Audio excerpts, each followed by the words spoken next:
ఎల్లప్పుడూ ముడి కట్టకుండా వదులుగా ఉంచేసి తిరుగుతుంటే చూడ్డానికి రొమాంటిక్గా అనిపించొచ్చు. కానీ ఇది మీ అంతర్గత శక్తిని చెదరగొడుతుందని జ్యోతిష శాస్త్రం చెబుతోంది. ముఖ్యంగా మీ జాతకంలో శుక్రుడు లేదా శని చెదిరిపోతే మీ జుట్టును జడవేసుకోవడం వల్ల ఆ శక్తిని అరికట్టడానికి సహాయపడుతుంది. దీంతో అందంగా ఉంటారు. శరీరంలోని ప్రతి అవయవం ఒక్కో గ్రహ ప్రభావంతో అలరారుతుంది. దాన్ని గ్రహించి రూపాన్ని దిద్దుకోవడం అదృష్టాన్ని ఇస్తుంది అంటుంది ఈ శాస్త్రం.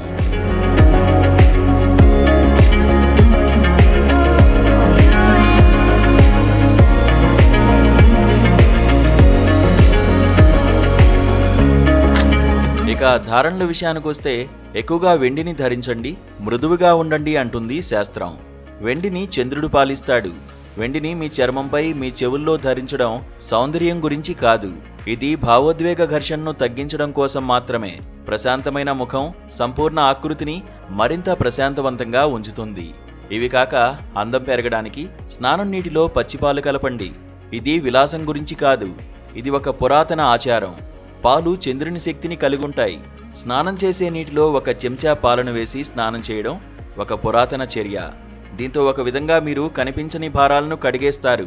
మానసికంగా, శారీరకంగా, ఆధ్యాత్మికంగా శుభ్రంగా ఉంటారు. సూర్యుడు ప్రాణశక్తిని, దృశ్యమానతను నియంత్రిస్తాడు.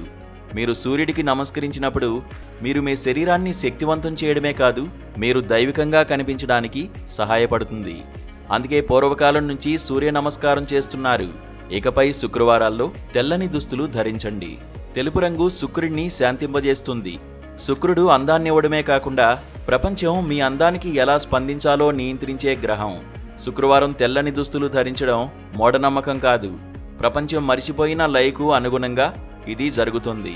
ఇలా మన అందాన్ని అద్భుతంగా పెంపొందించడంలో గ్రహాల పాత్ర ఎంతో ఉందని చెబుతోంది జ్యోతిష శాస్త్రం.